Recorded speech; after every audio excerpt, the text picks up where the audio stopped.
నమస్తే. విజయవాడ స్వర్ణభారత ట్రస్ట్ ప్రజామందిరం నందు reserve bank of India Andhra Pradesh regional office వారి ఆధ్వర్యంలో ఎంఎస్ఎంఈ వార్షికోత్సవం సందర్భంగా వన్ ఫ్యామిలీ వన్ ఎంటర్ప్రెన్యూర్ అవగాహన కార్యక్రమం నిర్వహించడం జరిగింది. ఈ కార్యక్రమంలో Reserve Bank regional director Shri Basheer గారు మరియు వివిధ నేషనలైజ్డ్ బ్యాంకుల అధికారులు పాల్గొన్నారు. ఆర్థిక అక్షరాస్యత గురించి మరియు సైబర్ నేరస్తుల బారిన పడకుండా తీసుకోవాల్సిన జాగ్రత్తల గురించి వివరించడం జరిగింది.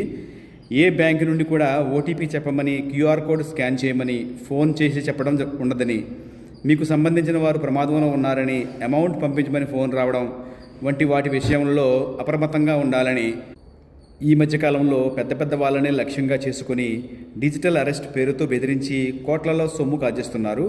అసలు డిజిటల్ అరెస్ట్ అనేదే లేదు కాబట్టి అటువంటి ఫోన్ కాల్స్కు భయపడకూడదని తెలియజేశారు. ఇంకా నైపుణ్య శిక్షణ పూర్తి చేసుకున్న వారికి వారు ఒక ఎంటర్ప్రెన్యూర్గా ఎదగడానికి కావలసిన ఆర్థిక సహాయాన్ని బ్యాంకుల ద్వారా ఎన్ని రకాలుగా లోనులు తీసుకునే అవకాశం ఉందో వివరించారు.